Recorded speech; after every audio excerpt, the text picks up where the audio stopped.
guys, good afternoon. Guys, nandito na naman si Nanay Bising Bulanon. Guys, dito kami guys, nagbabayanihan kami. Ito. Wow, habang marami pa yung damo, marami pa hindi pa nawala ang damo, ibibidyo ko muna para talaga tinuod nga nagtrabaho bayanihan. Kamusta man kamo diha? Banat, kumbate. Ah? Wow. Na ako no signal dari. Major po kay dinata magsarap-sarap og signal. Pero kini di man kinahanglag signal ani, kanang kinahanglan na din kana mag YouTube. Diba? Kamusta man mo diha? Okay na ba mo diha? Adala ba ya pilag sab-sab? Kay unsa ako ang sabsabon kay ara madali. Ala, kumbate. Ikaw po, Nanay Bising, kumbate. Sige, kumbate ako. Di ba? Ganito ang buhay sa probinsya namin, guys. Bayanihan. Magtulungan kami sa paglilinis ng plaza ng simbahan namin. Kasi madamo na. Nagtulungan kami dito, guys, sa pagtatrabaho sa paligid ng aming church, Jutang Church. Mao nga kami dito, marami sila nandoon sa kabila. Kami lang nandito na-assign. Ayun sila. Ayun sila. Yan. Kaya ayan sila. Yan. Kami lang dito. Kasi gusto namin guys, dito kami sa maraming damo. Kasi sanay kami guys sa mga damuhan nga magkayod. Hala, kung bati, mga kasagabsab.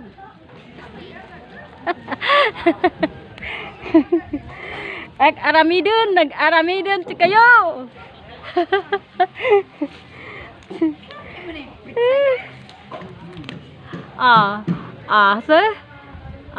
Meron na namang parating.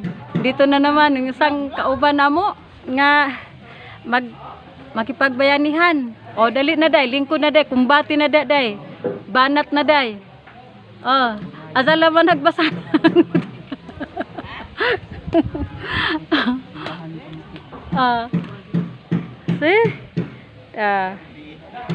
Ganito kasipag ang mga tao dito sa probinsya guys, sa aming barangay. Bayanihan, pero no problem naman kahit nasa gitna ng pandemic, kami naman ay social distancing naman.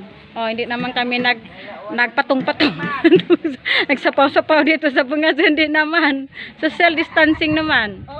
Kay arang na pong sagbuta ang among paligid sa among simbahan. Kaya among gihinduan. Kaya arong bibo. Lami, tanawon. See? Kaya to.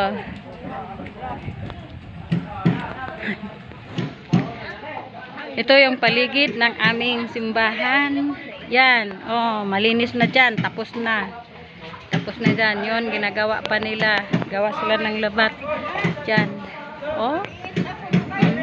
Pag malinis na ito, matapos nang ginagawa nila dyan, gilabat para hindi makapasok ang mga sasakyan. Nasisira ang Bermuda. Nasisira ang plaza ng simbahan. Kaya nilalabat namin ng barangay para malinis ang aming paligid ng aming simbahan. Kaya madali itong matapos. Marami yan dito sa kabila. Nandun sila. Ito yung tribunal nga Treviskaya. Pero malinis talaga ito. Kaya ganito kasipag ang mga kababaihan dito. Tutulong talaga sa pagtatrabaho sa lupa. Kaya ito, kasi madamo na ang paligid ng aming simbahan, kaya nagbabayanihan kaming mga kababaihan, kalalakihan. Kaya ito, ano lang naman, kundi pa lang, ano pa lang. 7 minutes pa lang. Ah, wala pa. 5 minutes pa lang. Oh.